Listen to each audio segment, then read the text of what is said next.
विरोध अत्यन्त आवश्यक चीज हो। जर्मनी भन्ने देश हैन देश थिएन, छँदै थिएन, तर जर्मन मूलका नागरिकहरू थिए, त्यो नस्लका मान्छे थिए, त्यो राष्ट्रका मान्छे थिए भने अस्ट्रो हङ्गेरियन एम्पायरले त्यो समुदायलाई बारम्बार दमन गरिरहे लामो अन्तरालपछि जर्मन राष्ट्रवाद खडा भएर जर्मनी खडा भयो। र पहिलो विश्वयुद्ध दोस्रो विश्वयुद्धमा के तहल्कामा छ, कति प्रगति गर्यो र आज के गरेछ, त्यो अस्ट्रियन हङ्गेरियन एम्पायरहरूको समुदायहरूको दमनले हो। पृथ्वीनारायण शाहको शालिग तोडेर सुँगुरको शालिग राख्नु भनेको त्यो चाहिँ ब्राह्मणवादलाई अर्थात् जातीय एकाधिकारवादी नस्लवादी षड्यन्त्रकारीले बलियो बनाउने कुरा हो। र त्यो जो व्यक्ति भन्दैछ त्यो जान अनजानमा त्यो बाहुनवादी षड्यन्त्रकारीको एजेन्ट हो। यसरी तपाईले बुझ्नु होला। यहुदीहरूको विकास सशक्त विकास कसरी भयो? हिटलरले दमन गरेर हो। एटम बम बनाए, हाइड्रोजन बम बनाए। त्यही एटम बम र हाइड्रोजन बमको सहयोगमा पहिलो विश्वयुद्ध अमेरिका बेलायतले जिते, एलाइड फोर्सले हैन। र आज त्यहीको यहुदीहरूलाई लगेर अमेरिका र बेलायतले लगेर ऊ त्यो पेलेस्टाइनको भूमिमा राखिदिएर इजरायल खडा गरे हैन हैन। भने विरोधले त्यसो छ। इजरायल सशक्त राष्ट्र, यति पावरफुल सशक्त राष्ट्र भएको छ। किन? जब इजरायल बनाए तब तुरुन्त अरबले विरोध गर्यो। अमेरिका र बेलायतको डिफेन्समा ऊ त्यहाँ बस्यो। अरब इजरायल वार भयो। बारम्बार हमासले चाहिँ के अरे रकेट हान्छ। त्यो प्रहारले, त्यो लडाइँले इजरायलको शक्तिशाली हुँदै गएको छ। हिन्दू संस्कृतिमा हुर्केका छन् भने आफ्नो हिन्दू संस्कार संस्कृतिलाई बाह्य संस्कार संस्कृतिले हस्तक्षेप नगरिन्जेलसम्म उनले अरूको विषयमा नबोलोस्। यसरी निकृष्ट नस्लवादी एकल ब्राह्मण, त्यसमाथि पनि ओलीकुटको यो राज्य सत्ता निरन्तर रहनुपर्छ। त्यसको लागि हिन्दू राष्ट्र र राजै ल्याउनुपर्छ भने ल्याउनुपर्छ भनेर केपी ओलीबाट परिचालित महेश बस्नेत, गोकुल बास्कोटा, निरुपाल लगायत चलिरहेको अवस्थामा बीचमा थपिए रविन्द्र विश्व। संघीयता फालेर, गणतन्त्र फालेर, हिन्दू राष्ट्र बनाएर राजा ल्याएर कसको संरक्षण हुन्छ त भन्दाखेरि एकल खसारिएको हुन्छ। सम्पूर्ण शोषणको, दमनको, विभेदको, असमानताको स्रोत भनेको महासामन्त राजतन्त्र हो भनेर निर्क्योलमा पुगेर 7 दलीय गठबन्धन र माओवादीको के भन्छ सहमति भएर अनि युनाइटेड फाइट भएर यो देशबाट राजतन्त्र मुक्त गरियो, गणतन्त्रमा ल्याइयो। ककेसियाबाट पर्सिया हुँदै तत्कालीन पुरानो इरान हुँदै आर्य समुदाय आएको भन्ने कुरा छ। र बीचमा मुसलमानहरूले उहाँहरूको राज्य, उनीहरूको सिरिखुरी पारेर यो दक्षिण एसियातिर आएका हुन् भन्ने छ। यदि त्यो कुरा साँच्चै हो भने उनीहरूको आफ्नो सिरिखुरी सबै खोसाइयो, सबै हरण गरियो र उनीहरू लखेटियो र उनीहरू नयाँ ठाउँमा पुगेर आफ्नो फेरि साम्राज्य बनाउने सपना देखे। नेपाल भित्रको नेपाली नागरिक भएको ब्राह्मण त नेपाली हो नि भनेपछि नेपाल नेपालीमा सह अस्तित्वको लागि कसैले पनि एक जातिको, एक संस्कृतिको, एक धार्मिक परम्पराको आस्थामाथि आँच आउने काम नबोलौँ। र यी यस्ता नकारात्मक टिप्पणी र अभिव्यक्ति गर्नेहरू जान अनजानमा कुनै जातीय एकाधिकारवादी षड्यन्त्रकारीहरूलाई मद्दत पुर्याइराखेको हुन्छ, नस्लवादीहरूलाई पुर्याइराखेको हुन्छ। हामीले ब्राह्मणलाई विरोध गरेर झन् शक्तिशाली बनाएको छौँ। त्यो महासामन्त, त्यो एकल नस्लको राजा, त्यो एकल धर्मको राजाले नेपालमा आर्यन मूलका हिन्दू धर्मलाई मात्र संरक्षण गर्ने भएको हुनाले राजालाई फेरि ल्याउनुपर्छ, गणतन्त्र फाल्नुपर्छ भनेर यो जुन रविन्द्र मिश्र, केपी ओलीले महेश बस्नेत, गोकुल बास्कोटा, त्यो निरुपालहरूलाई बोल्न लगाएर त्यो कुरा एकातिर केपी ओलीले भित्रभित्र साँठगाँठ गर्छ, पशुपति जान्छ हो आदि इत्यादि गर्छ र तिमीहरूले चाहेको हिन्दू राष्ट्र र सम्भव भए राजालाई फिर्ता ल्याउने जिम्मा मेरो भने भित्र साँठगाँठ गरेर र आगामी चुनाव जित्नको लागि त्यो मन्त्रणा गरेका छन्। किराँत राज्य समिति, भोजपुरा राज्य समिति, मिथिला राज्य समिति, नेवा तामसालिङ राज्य समिति, थरुवाइन राज्य समिति, यस्ता सङ्गठन थिए। ती फाइलहरू अझै पनि पेरिस डाँडामा पाइन्छ भने ती सङ्गठनहरूलाई विघटन गर्दै जो यो सत्ताधारी यो ठुला पार्टीका नेताहरू ब्राह्मणवादतर्फ उन्मुख भयो, तब नेकपा एमालेबाट त्यसतर्फ चाहिँ के अरे अशोक राई त्यसतर्फ चाहिँ के अरे पार्टी कब्जा गर्नेतर्फ नलागेर विद्रोह गर्नेतर्फ लागे। अब कहिले चाहिँ के अरे आदिवासी जनता, कहिले मूलवासीलाई प्रधानमन्त्री बनाउने, प्रधानमन्त्री बना भनेर बनाउँछ। लोकतन्त्र हो, सङ्गठन गर, अगाडि बढ, सम्पूर्णलाई एकताबद्ध बनाएर लैजाऊ।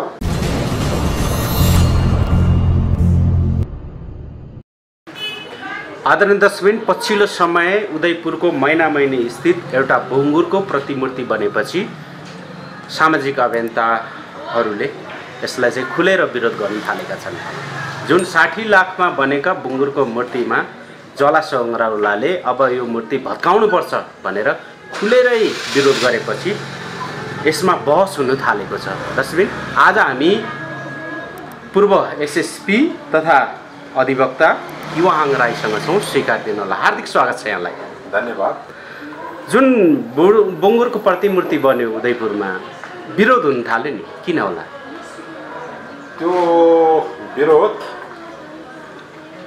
नेरो माइन्डेड, एकदम के भन्छ नेरो माइन्डेड भन्ने विचारका, आफ्नै धर्म संस्कृतिलाई मात्र प्रशय दिने प्रवृत्तिका मान्छेहरूले विरोध गरेको भन्ने मैले मिडियाबाट थाहा पाएको छु।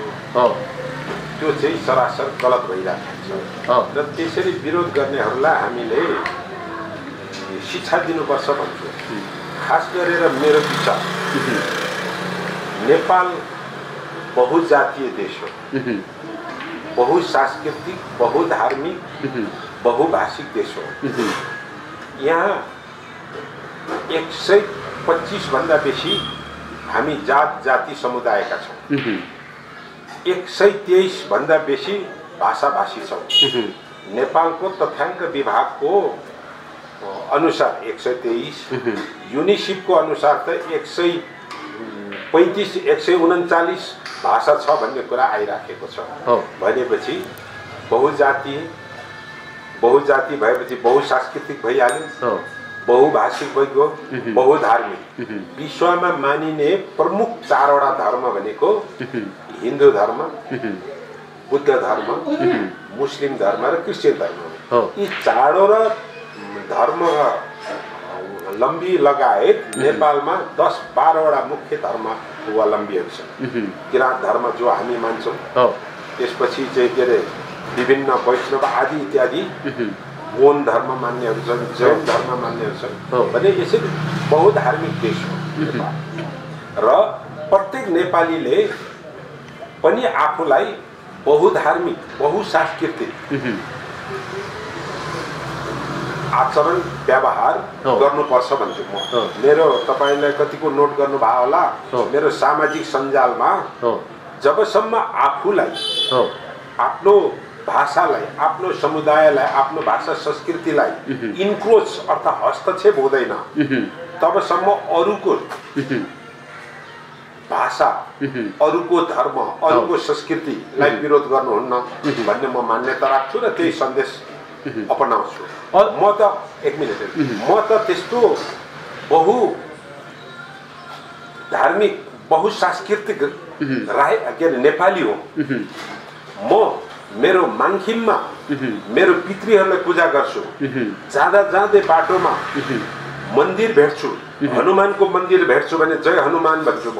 त्यहाँदेखि परतिर जाँदाखेरि कुमारीको मन्दिर भेट्छु भने जय कुमारी भने यसरी मन्दिरमा पनि शिर झुकाउने रहेछ। जाँदा जाँदै म मस्जिद भेट्छु भने हैन त्यहाँ पनि म शिर झुकाउँछु।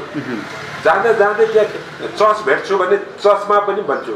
भनेपछि यसरी विविध आस्था धर्मको आस्था भएको हामी नेपाली हो। त्यसैले हामीले बहुसांस्कृतिक बहुधार्मिक आचरण अर्थात् तपाईको आफ्नो मान्ने धर्म तपाईको आफ्नो निजी छँदैछ र तपाईले बाटोमा भेट्ने हिन्दू मित्रलाई आफ्नो मित्र हो, बाटोमा भेट्ने क्रिस्चियन मित्र तपाईको मित्र हो, मुस्लिम मित्र हो भने यसरी व्यक्तिलाई पनि आदर सम्मान गर्नुस्, उसको संस्कृतिलाई सम्मान गर्नुस् भन्ने म मान्यता राख्छु। त्यसले गर्दाखेरि जुन बेलगा नगरपालिका महिनामा खडा गरिएको जुन एउटा जो शालिग छ सुँगुर बङ्गुर बनेल बराहा जे भने पनि त्यो यी नै बहुसांस्कृतिक नेपालीहरूको एउटा समुदायको अर्थात् बहुल समुदाय मध्येको एउटाको प्रचलित चिज हो। अर्को कुरा स्वयं हिन्दू धर्मावलम्बीहरूको विश्वासमा यो तेस्रो अवतार हो, विष्णुको तेस्रो अवतार हो। 10वटा अवतार भन्छन्। पहिलो अवतार मत्स्य अवतार, दोस्रो अवतार कछुवा अवतार, तेस्रो अवतार बराह अवतार हो, चौथो अवतार नरसिंह अवतार हो, पाँचौं वामन अवतार, छैठौं परशुराम अवतार, सातौंमा रामको अवतार भन्छ, आठौंमा श्री कृष्णको अवतार भन्छन् हिन्दूहरूले, नवौंमा गौतम बुद्धलाई पनि नवौं अवतारको रूपमा आउँछ र 10औं अवतार चाहिँ कट्की भनेर चाहिँ कट्की अवतार भनेको छ। त्यो मलाई बेसी थाहा छैन। भनेपछि एउटा बराहको जुन त्यहाँ शालिग बन्यो र स्वयं ब्राह्मण समुदायका अभियन्ताले यसको विषय कडा विरोध गरेको छ भनेर सुनियो हैन। के ज्वाला संग्रहवाला बहिनीलाई नानीलाई मेरो यो सन्देश पुर्याइदिनु होला। कम्तीमा उनी बाहुनी हुन्, उनी हिन्दू संस्कृतिमा हुर्केका छन् भने आफ्नो हिन्दू संस्कार संस्कृतिलाई बाह्य संस्कार संस्कृतिले हस्तक्षेप नगरिन्जेलसम्म उनले अरूको विषयमा नबोलोस् र अन्य सम्पूर्ण समुदायले जबसम्म हिन्दू संस्कार संस्कृतिले डाइरेक्ट हस्तक्षेप बलपूर्वक हस्तक्षेप गरेको हुँदैन तबसम्म हिन्दू संस्कार संस्कृतिलाई विरोध नगर्नु कसैले। म सामाजिक मिडियामा हेर्छु दिनै पछि हैन एउटा ब्राह्मण जातिलाई अपहेलित तरिकाले व्यङ्ग्य मात्र गरिएको हुन्छ। तपाई ब्राह्मण भएर सोध्नुहोस् त, तपाईले चित्त दुख्दैन? त्यसले गर्दा जे भए पनि नेपाल भित्रको नेपाली नागरिक भएको ब्राह्मण त नेपाली हो नि। भनेपछि नेपाल नेपालीमा सह अस्तित्वको लागि कसैले पनि एक जातिको, एक संस्कृतिको, एक धार्मिक परम्पराको आस्थामाथि आँच आउने काम नबोलोस्। र त्यही क्रममा जुन अहिले बराहको मूर्ति बनेको छ अर्थात् बनेलको बनेको छ अर्थात् सुँगुरै भनौँ, त्यस विषयमा विरोध गर्नुपर्ने जरुरी म देख्दिनँ। जसले विरोध गरिरहेको छ त्यो गलत गरिरहेछ भन्ने मेरो भनाइ हो। तर यहाँ पछिल्लो समयमा के हुन्छ भने अब गाईको मूर्ति बन्छ, साँढेको मूर्ति बन्छ, कुनै विरोधहरू आउँदैन हैन। र हिन्दू धर्ममा चाहिँ 40-40 केजी सुनहरू चढाइन्छ, जलेरीहरू चढाइन्छ हैन। यता पनि कुनै विरोधहरू आउँदैनन्। तर एउटा सामान्य सुँगुरको मूर्ति बन्दामा हिन्दूहरूले विरोध गरेको हो या त्यो सुँगुरको आस्था नबुझेर हैन, विशेषताहरू नबुझेर विरोध गरे जस्तो लाग्छ तपाईलाई? सर्वप्रथम राज्यबाट नै त्यो पशुपतिमा सुनको जलप चलाउने अनि राज्यतर्फबाट नै स्पोन्सर गरेर जताततै मन्दिरहरू बन्ने है परिपाटी छ। र त्यसमा अन्य भाषाभाषीका अन्य धर्मावलम्बीका अन्य सांस्कृतिकका मान्छेहरूले विरोध नगर्नु भनेको त्यो सहअस्तित्व हो, त्यो उनीहरूको महानता हो। तर जब एउटा बराहको, जब एउटा सुँगुरको शालिग बन्छ भने त्यसलाई विरोध गर्नु त्यो अतिवाद हो। अब यहाँ बुझ्नुपर्ने कुरा के भन्दाखेरि एउटा ज्वाला सङ्ग्रहवाला नानीले विरोध गर्यो भन्दैमा सबै हिन्दूहरूले विरोध गर्यो, सबै बाहुनीले विरोध गर्यो भन्ने पनि बुझ्नु भएन। र हाम्रो प्रथम सन्देश के हुनु पर्यो भन्दाखेरि जबसम्म आफ्नो निजी पारिवारिक विषयमा, आफ्नो भाषा संस्कृतिको विषयमा, समाज समुदायको विषयमा प्रत्यक्ष रूपले हस्तक्षेप हुँदैन त्यसबेलासम्म बोल्नु हुँदैन, विरोध गर्नु हुँदैन भन्ने सन्देश चाहिँ सम्प्रेषण गरौँ। अब तपाईँहरू मिडियाहरूको ठुलो हात छ होइन। ज्वालालाई उत्तर दिने दर्शकहरू त टनै आए।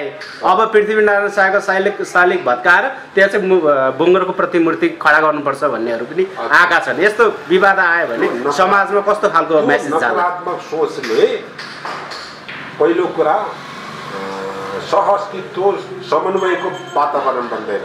यो भनेको पृथ्वीनारायण शाहको शालिग भत्काएर सुँगुरकोलाई ल्याउने, अनि जब पृथ्वीनारायण शाहको चाहिँ समय आउँछ उनीहरू कीर्तिपुरमा जाने, थुक्ने, हत्यारा भन्ने आदि इत्यादि भन्ने, जब शिवरात्रि आउँछ चाहिँ के अरे हिन्दूहरूले प्रचार गर्दैनन्, खास गरेर चाहिँ के अरे मङ्गोल समुदायका भाइ बहिनीहरूले चाहिँ के अरे नङ्गा नङ्गा तस्बिर ल्याएर चाहिँ के अरे शिवरात्रिका ती नाङ्गा बाबाका विरोधको नाममा प्रचार गरेको देखिन्छ। जब जब तीज आउँछ अनि त्यो तीजको विरोध गर्छन्, अनि जब जब चाहिँ दसैँ आउँछ अनि दसैँमा चाहिँ हामी चाहिँ के अरे राक्षसका सन्तान हो, हाम्रा पुर्खा मारेको भनेर बौलाउँछ। यी चिजबाट के हुन्छ त भन्दाखेरि त्यो अर्को समुदाय जो सत्तामा छ त्यसलाई, त्यो समुदायलाई चिडाउँछ। त्यो चिडाइसकेपछि उनीहरूको एकताबद्ध हुँदै उनीहरू सङ्गठन हुँदै झन् बलियो हुन्छ। र यी यस्ता नकारात्मक टिप्पणी र अभिव्यक्ति गर्नेहरू जान अनजानमा कुनै जातीय एकाधिकारवादी षड्यन्त्रकारीहरूलाई मद्दत पुर्याइराखेको हुन्छ, नस्लवादीहरूलाई पुर्याइराखेको हुन्छ होइन। त्यो जानी जानी होस् या अनजानमा होस् होइन। लोकतन्त्र छ, बोल्न पाइन्छ, बोल्न पायो भन्दैमा पहिलो त आफू तयार हुनु पर्यो नि, आफ्नो संस्कृति मजबुत गर्नु पर्यो, आफ्नो भाषा मजबुत बनाउनु पर्यो र अनि त्यहाँदेखि अगाडि बढ्नु पर्यो।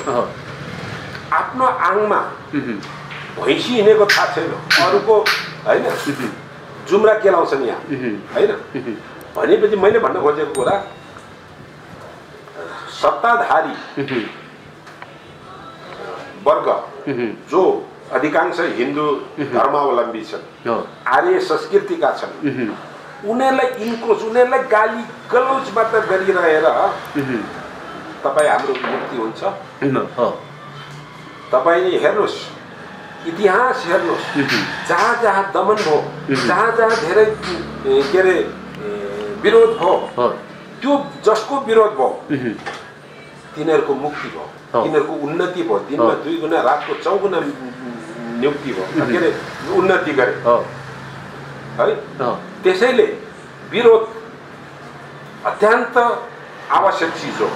र आज नेपालका आदिवासी जनजाति होइन, तपाईँ त मूलवासी न्युजको पत्रकार, मूलवासी नै भन्नुहोस्, उनीहरूको धुवाधार विरोध भएको छैन क्या, त्यसले गर्दा सजग भएको छैन। म 2-4 उदाहरण सरसर्ती भनिदिन्छु। जर्मनी भन्ने देश, होइन देश थिएन, छँदै थिएन, तर जर्मन मूलका नागरिकहरू थिए, त्यो नस्लका मान्छे थिए, त्यो राष्ट्रका मान्छे थिए भने अस्ट्रो हङ्गेरियन एम्पायरले त्यो समुदायलाई बारम्बार दमन गरिरहे लामो अन्तरालपछि जर्मन राष्ट्रवाद खडा भएर जर्मनी खडा भयो। र पहिलो विश्वयुद्ध, दोस्रो विश्वयुद्धमा के तहल्कामा छ, कति प्रगति गर्यो र आज के गरेछ, त्यो अस्ट्रियन हङ्गेरियन एम्पायरहरूको समुदायहरूको दमनले हो। हेर्नुहोस् अर्को, यहुदीहरूको विकास, सशक्त विकास कसरी भयो? हिटलरले दमन गरेर एटम बम बनाए, हाइड्रोजन बम बनाए, त्यही एटम बम र हाइड्रोजन बमको सहयोगमा पहिलो विश्वयुद्ध अमेरिका बेलायतले जिते एलाइड फोर्सले हैन र आज तिनको यहुदीहरूलाई लगेर अमेरिका र बेलायतले लगेर ऊ त्यो पेलेस्टाइनको भूमिमा राखिदिएर इजरायल खडा गरे हैन भने विरोधले त्यसो छ।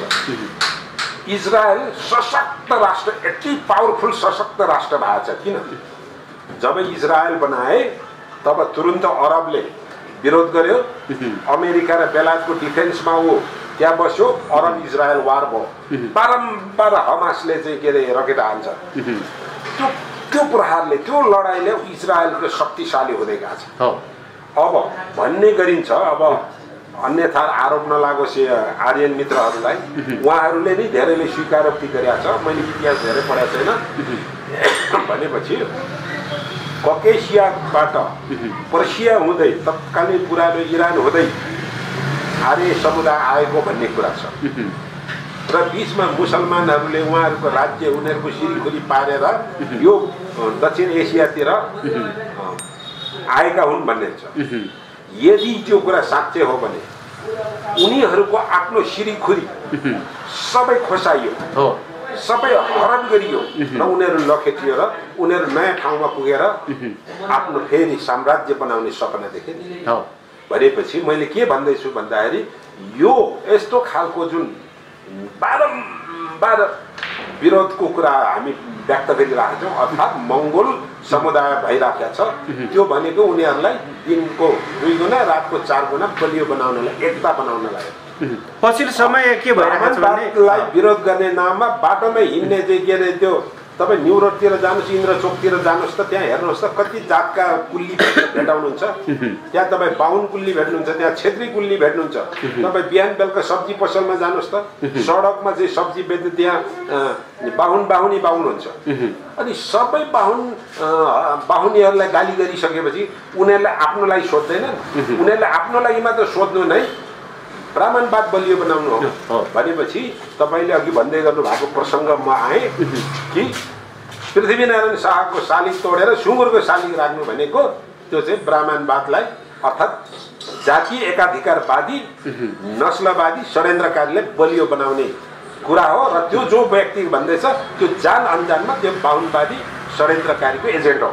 यसरी तपाईँले बुझ्नु होला। पछिल्लो समय फेरि रविन्द्र मिश्रहरू जस्ता नेताहरू होइन, महेश बस्नेत जस्ता नेताहरूले अब चाहिँ गणतन्त्रलाई समीक्षा गर्दै राजतन्त्रलाई बिउजाउने कुराहरू गर्नुभएको छ। यो विषयमा चाहिँ के भन्नुहुन्छ तपाईँ? यो साह्रै राम्रो प्रश्न गर्नुभयो। यही प्रसङ्गमा अब गणतन्त्र कसलाई चाहिएको थियो हिजो र आज गणतन्त्र कसलाई चाहिएको त्यो कुरा बुझ्नु पर्यो। 240 वर्ष यताको शासन सत्ताले एकल जातिलाई मात्र शासक बनायो, एकल धर्मलाई मात्र राष्ट्रको धर्म बनायो, एकल भाषालाई मात्र राज्यको भाषा बनायो र जताततै विभेद भौगोलिक रूपमा केचेना कवलदेखि सगरमाथाको टुप्पोसम्म जुन 2टा ध्रुवलाई 2टा पोइन्ट राखेर जुन हामी ग्राफ कोर्दाखेरि विषम धरातल निस्किन्छ। हाम्रो राज्य सत्ताको हिसाब किताबले सरकारी तथा सार्वजनिक सेवा सुविधाको प्रतिनिधित्वको सवाल हेर्दाखेरि त्यो केचेना कवलदेखि सगरमाथाको टुप्पोको जुन विषम ग्राफ हो त्योभन्दा नि विषम अवस्था छ।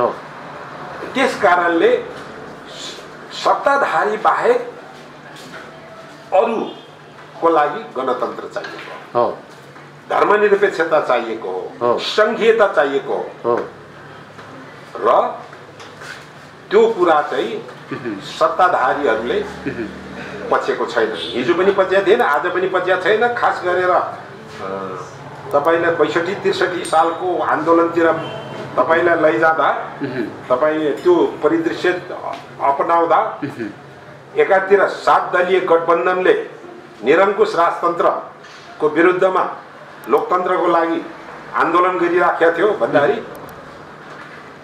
जङ्गलबाट नेकपा माओवादीको विद्रोह चलिराखेको थियो हैन।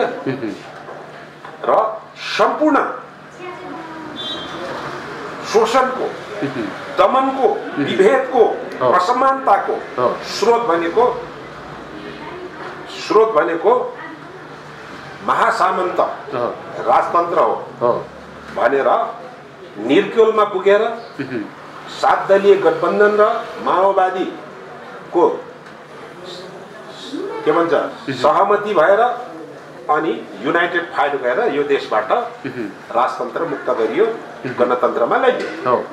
अब राजा फालियो त राजतन्त्र फालियो त भयो के त भन्दाखेरि त्यो महासामन्त, त्यो एकल नस्लको राजा, त्यो एकल धर्मको राजाले नेपालमा आर्यन मूलका हिन्दू धर्मलाई मात्र संरक्षण गर्ने भएको हुनाले राजालाई फेरि ल्याउनु पर्छ, गणतन्त्र फाल्नुपर्छ भनेर यो जुन रविन्द्र मिश्र, केपी ओलीले महेश बस्नेत, गोकुल बास्कोटा, त्यो निरुपालहरूलाई बोल्न लगाएर त्यो कुरा एकातिर केपी ओलीले भित्रभित्र साँठगाँठ गर्छ, पशुपति जान्छ हो आदि इत्यादि गर्छ र तिमीहरूले चाहेको हिन्दू राष्ट्र र सम्भव भए राजालाई फिर्ता ल्याउने जिम्मा मेरो भने भित्र साँठगाँठ गरेर र आगामी चुनाव जित्नको लागि त्यो मन्त्रणा गरेका छन्। र तपाईलाई थाहा हुनुपर्छ, तपाईँ मिडिया मेन हो, संहिताको विषयमा फायर साइट, कान्तिपुरको फायर साइटमा अन्तर्वार्ता दिएको छ नि त केपी ओलीले। केपी ओलीले के भनेछ? गणतन्त्र संहिता न पुष्पलालले मागे हो न त मदन भण्डारीले मागेको भनेर भनेछ नि। पुष्पलालको समयमा त्यो आवाज थिएन, नेपाली जनताको आवाज थिएन। मदन भण्डारीको समयमा त्यसको आवाज आइसकेको थिएन। गणतन्त्र संहिता धर्मनिरपेक्षता आजको आवाज हो भनेपछि आजको आवाजलाई जबरजस्ती दमन गरेर हिजो पुष्पलालले भनेको थिएन, हिजो मदन भण्डारीले भनेको थिएन भनेर जुन अन्तर्वार्ता दिए अनि पहिचानको सवालमा अनि आरक्षणको विषयमा अरू दुईटा केपी ओलीका सार्वजनिक वक्तव्यहरू अर्थात् इन्टरभ्यूहरू छन् भने कोठाभित्र त के गरे भित्रभित्र त के परिचालन गरे त्यो हाम्रो एक्सेस भन्दा बाहिरको कुरा, हाम्रो पहुँच भन्दा बाहिरको कुरा हो। तर जुन रूपले आरक्षणको विषयमा विष बमन गर्यो र उमेश मैनालीलाई चाहिँ के अरे लोकसेवा आयोगको अध्यक्षलाई लगाएर 2076 सालको जेठ 15 गते विज्ञापन निकालेर 4500 अधिकृतको कोटा खाइदियो, समावेशी कोटा, संविधानमा भएको कोटा खाइदियो। त्यसपछि पहिचान भन्दै गरे। कुनै अर्को ठाउँमा के पहिचानले खाना दिन्छ, अघाउँछ हैन, त्यो नेवारी भाषाको जस्तो चाहिँ के खानेकुरा उदाहरण दिँदै भनेको छ भने यसरी निकृष्ट नस्लवादी एकल ब्राह्मण, त्यसमाथि पनि ओलीकुटको यो राज्य सत्ता निरन्तर रहनुपर्छ, त्यसको लागि हिन्दू राष्ट्र र राजै ल्याउनुपर्छ भने ल्याउनुपर्छ भनेर केपी ओलीबाट परिचालित महेश बस्नेत, गोकुल बास्कोटा, निरुपाल लगायत चलिरहेको अवस्थामा बीचमा थपिए रविन्द्र मिश्र। संहिता फालेर, गणतन्त्र फालेर, हिन्दू राष्ट्र बनाएर राजा ल्याएर कसको संरक्षण हुन्छ त भन्दाखेरि एकल खसारिएको हुन्छ। यस विषयमा सम्भवत सबै आर्यन मित्रहरू, खसारे मित्रहरू पनि सहमत होला। तर जो असली लोकतन्त्रवादी, गणतन्त्रवादी पार्टीमा आएर हिजोको प्रतिगामी कदमहरू, केपी ओलीका पटक पटक प्रतिगमनको विरुद्धमा सडकमा उत्रिएका ब्राह्मण मित्रहरू, पार्टीका नेताहरू चाहिँ वास्तविक रूपमा उहाँहरूलाई सम्मान गर्नुपर्छ, उनीहरूको योगदान कदर गर्नुपर्छ। तर होल मोटो सबै ब्राह्मणलाई, सबै हिन्दूलाई मुछेर सासानो कुरालाई लिएर इस्यु बनाएर जुन पाए समाजमा यो चाहिँ के भाड भैलो मचाइन्छ, अन्ततोगतमा यसले जातीय एकाधिकारवाद, जातीय एकाधिकारवाद, षड्यन्त्रकारी अथवा अर्को भाषामा ब्राह्मणवादीहरूलाई मल जल अर्थात् शक्ति मिल्छ। त्यसले गर्दा हामीले यो सैद्धान्तिक पक्षबाट हामीले आफ्नो कुरा राख्नुपर्छ। तर पछिल्लो समय जुन लोकतान्त्रिक गणतन्त्रले पनि एकल नस्ललाई नै प्रधानमन्त्री बनाउने, राष्ट्रपति बनाउने र उपराष्ट्रपति हरेक कुराहरूमा शिक्षाहरूमा उहाँहरू नै अगाडि हुनुहुन्छ होइन, लाइनले। यो त पुरानै सिस्टम पनि हो। अब केवाङ जस्तो चाहिँ कहिले प्रधानमन्त्री हुने, कहिले राष्ट्रपति हुने त? केवाङ हाङ राईले लोकतन्त्रले त अब जनतालाई चाहिँ प्रधानमन्त्री बनाउने, राष्ट्रपति बनाउने नीति हो नि त, होइन र? त्यसको लागि तर केवाङ त राष्ट्रपति पनि हुन सकेन, प्रधानमन्त्री पनि हुन सकेन। त्यो सिस्टममा जाँदा अब 10औं जुनी कुर्नुपर्ने भयो त्यो सिस्टममा जाँदाखेरि। लु भनिदिनुहोस्, कहिले हुने, हुनु पाउने कि नपाउने? हुने, हुन पाउने, हुने, आफै भएर छाड्ने। त्यसको लागि तपाईँको पनि जिम्मेवारी छ, अर्थात् मेरो पनि जिम्मेवारी छ। मैले राष्ट्रिय व्यक्तित्व हुनु पर्यो, मैले नेतृत्व गर्न सक्नु पर्यो, मैले यो देशका सम्पूर्ण नेपालीको नेतृत्व गर्न सक्नु पर्यो, पपुलर नेतृत्व गर्न सक्नु पर्यो, मेरो सङ्गठन विस्तार गरेर जनताको बहुमत ल्याउनु पर्यो। अब कहिले चाहिँ के अरे आदिवासी जनता, कहिले मूलवासीलाई प्रधानमन्त्री बनाउने, प्रधानमन्त्री बना भनेर बनाउँछ? लोकतन्त्र हो, सङ्गठन गर, अगाडि बढ, सम्पूर्णलाई एकताबद्ध बनाएर लैजाऊ। अब अवसरहरू आएका थिए, समयहरू आएका थिए, त्यहाँ षड्यन्त्र भएर के अरे पछाडि धकेलिए।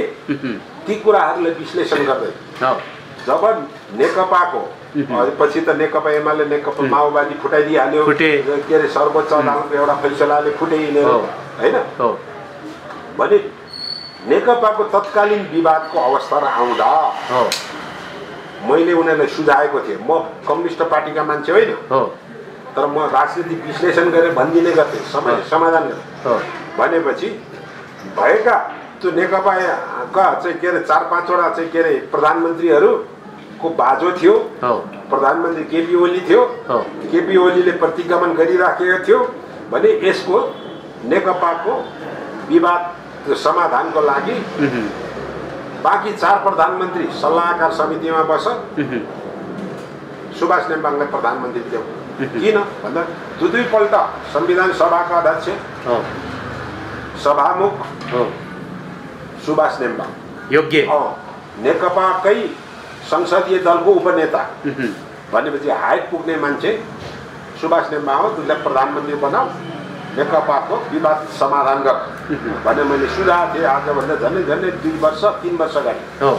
तर त्यहाँ के भयो त, उनीहरूले दिने कुरा भएन। अरूलाई अरू ब्राह्मणबाट खुसी अरूलाई नजाओस् भन्ने त उनीहरू सबै ब्राह्मण क्रियाशील छन्। हामीले ब्राह्मणलाई विरोध गरेर झन् शक्तिशाली बनाएको छौँ। एकातिर उनीहरू तयार त हुने कुरै भएन, त्यसमाथि सुभाष नेम्बाङले प्रयास पनि गरेन नि। हिजोको दिनमा वामदेव गौतमले पार्टी फुटाएको हो, हिजोको दिनमा शेरबहादुर देउवाले पनि नेपाली काङ्ग्रेस फुटाएको हो नि। तपाईको गुट हुनु पर्यो, तपाईको सङ्गठन हुनु पर्यो र त्यो सङ्गठनमा तपाईले दखल राख्नु पर्यो।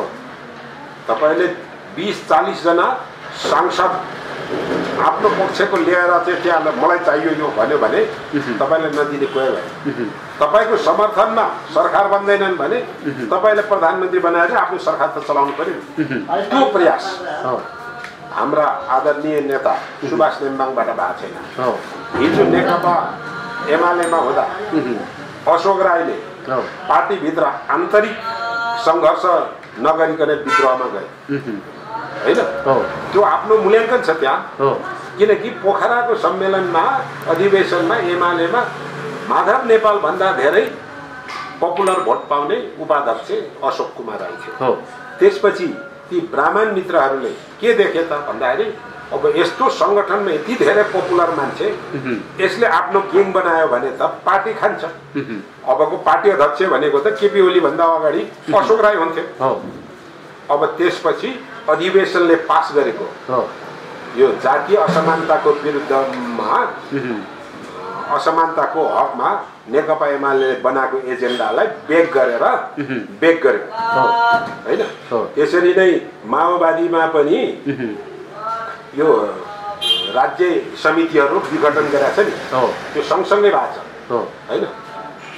किराँत राज्य समिति, भोजपुरा राज्य समिति, मिथिला राज्य समिति, नेवा तामसालिङ राज्य समिति, थरुवान राज्य समिति, यस्ता सङ्गठन थिए।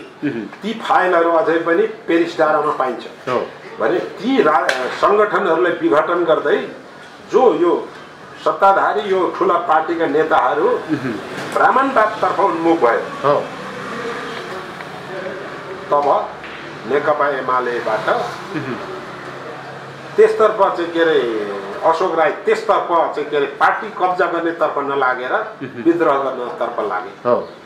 त्यसपछि अब आफूले खडा गरेको पार्टीमा अब मधेसी र आदिवासी नमिलिकन ब्राह्मणवादी सत्ता पछार्न नसकिने अवस्थामा हैन मधेसी जनफोरमसँग चाहिँ के अरे एकता गर्नु पर्यो। अब उसकोमा 16-17 वटा सांसद भइसकेको हाइटले पनि भएको कारणले उसलाई अगाडि बढाउनु पर्यो। त्यसपछि टुप्लुक्क घुमी फिरी पर्यटक नेता हुँदै पहिचान विरोधी चाहिँ के अरे बाबुराम भट्टराई पनि आइपुगे हैन, मास खोज्दै आइपुगे हैन। आफ्नो हजारौं लाखौं समर्थक भट्टराई नेता बाँकी रहे 2-4 जना। अनि अब तेस्रो ठुलो चाहिँ के अरे शक्ति देखेर त्यहाँ टासिना पुगे बाबुराम भट्टराई। अनि त्यहाँदेखि राजपा महन्त ठाकुरहरूको हैन, राष्ट्रिय जनता पार्टी के भन्ने थियो महन्त ठाकुर, राजेन्द्र गुप्ता, यिनीहरू पनि आइपुगे। त्यो अपर्जप भएको जब केपी ओलीले मधेसी पार्टीहरूलाई फुटाउन खोजिरहेको अवस्थामा त्यसको रियाक्सन स्वरूप यतापट्टि समाजवादी पार्टी र राष्ट्रिय जनता पार्टी महन्त ठाकुरहरूको एक भइदियो। त्यति हुँदै पनि उसले फुटाएको भनेपछि त्यो एकता हुँदै जाँदाखेरि हाम्रो अशोक राईको स्थिति कहाँ पुग्यो त? तेस्रो चौथो तहमा पुग्यो हैन। भनेपछि मैले प्रधानमन्त्रीको कुरा गर्दै थिएँ नि, आफूले बनाएको संघीय समाजवादी पार्टीमा मुक्तिको लागि प्रयास गर्दै जाँदा आफ्नै पार्टीमा पनि तेस्रो चौथो दर्जामा पुगेपछि आफ्नै पार्टीबाट ऊ प्रधानमन्त्री हुँदैन भनेपछि प्रधानमन्त्री कसरी हुने त? आफ्नो नेतृत्वमा popular most policy philosophy policy र कार्यक्रमहरू लिएर जनताको जनमत जितेर बहुमत प्राप्त गरेर प्रधानमन्त्री हो हैन। सुभाष नेमालाई कहिले प्रधानमन्त्री बनाउँछ? युवाङ खान प्रधानमन्त्री हुने कि नहुने भनेर आफै बरबराएर हुँदैन, आफूले हुनु पर्यो नि। तपाईँ जुन मिडियामा हुनुहुन्छ तपाईको समुदायमा ब्राह्मण क्षेत्री बिनाको नेपाल बनाऊ भन्ने चाहिँ के अरे नारा लगाउनुहुन्छ, त्यो सम्भव छ? ब्राह्मणको पनि नेता बन्नुहोस् तपाईँ, क्षेत्रीको पनि नेता बन्नुहोस्, अनि राष्ट्रको नेता बन्नुहोस्, अनि तपाईँ प्रधानमन्त्री बन्न सक्नुहुन्छ, राष्ट्रपति बन्न सक्नुहुन्छ। तर पछिल्लो समय जुन भूमिपुत्रहरूलाई प्रधानमन्त्री राष्ट्रपतिको कुरा छोडौँ, त्यो त त्यसको त आफै अब कसरत गरेर जानुपर्ने निष्कर्ष तपाईँले निकाल्नुभयो होइन। अब यो सँगसँगै हिन्दू राष्ट्र पनि नेपाललाई घोषणा गर्ने कुराहरू आइरहेको छ होइन। राजतन्त्रको कुरा त अघि हामीले गरिहाल्यौँ। अब हिन्दू राष्ट्र घोषणा भइदियो भने फेरि जुन पछाडिएका यहाँका वर्गहरूलाई कस्तो असर पर्छ कि यो हिन्दू राष्ट्र नेपाल बन्दाखेरि ठिकै जस्तो लाग्छ तपाईँलाई? पञ्चायत कालमा हिन्दू राज्य हुँदाखेरि क्रिस्चियनहरूलाई यहाँ चर्च खोल्न नदिने, दमन गर्ने परिपाटी थियो। अहिले पनि विरोध त हुन्छ। अहिले पनि धर्मनिरपेक्ष भने पनि राज्य सत्ताले अपनाएको धार्मिक हिसाबले यो हिन्दू राष्ट्र नै हो जुन करिडोर त लगाइराखेको छ राष्ट्रले। अब सबैभन्दा पहिले संस्कृतबाट समाचार आउँछ, अनि जहाँ जहाँ उद्घाटन हुन्छ त्यहाँ चाहिँ के ब्राह्मण त्यो के भन्छ वटुकहरूलाई ल्याएर उ गराइन्छ, मन्त्र उच्चारण गराइन्छ र राज्य सत्ताले संस्कृत भाषाको लागि अब त्यो बुक हेर्नुपर्छ, किताब हेर्नुपर्छ, चान्चुन अरब रुपियाँ वार्षिक विनियोजन गर्छ। प्रत्येक हिन्दू मठ मन्दिरहरूलाई बजेट दिन्छ। यो कुरा चाहिँ डिफेक्टो भन्छ के, वास्तविक रूपमा नेपाली हिन्दू राज्यले हो। हिन्दू राज्यले शासन गरिरहेछ। अहिले पनि हिन्दू राज्य नै छ। हिन्दूहरूले धर्मनिरपेक्षता अहिले छैन भन्नु खोज्नु भएको? शब्दमा छ, संविधानमा छ, प्र्याक्टिसमा हिन्दू राज्य कागजी खोलमा मात्रै हो, कागजी खोलमा। अब मेरो व्याख्या र मेरो चाहना के हो भन्दाखेरि जुन रूपले अहिलेको वर्तमान संविधानमा धर्मनिरपेक्ष राज्य भनेर भनियो र त्यसलाई तल के भन्छ विश्लेषण गरियो, व्याख्या गरियो। सनातनदेखि मानिआएको धर्म संस्कृति मान्न पाउनु नै धर्मनिरपेक्षता हो भनिसकेपछि मेरो बुझाइमा हिन्दूहरूको लागि यो हिन्दू राष्ट्र हो। बुद्धहरूले बुद्ध धर्मावलम्बीहरूले उनीहरूको सनातनदेखि परापूर्वकालदेखि बुद्ध मान्दै आएको हुनाले सनातनदेखि मानिआएको बुद्ध धर्म बुद्धहरूको लागि यो बुद्ध धर्मको देश हो।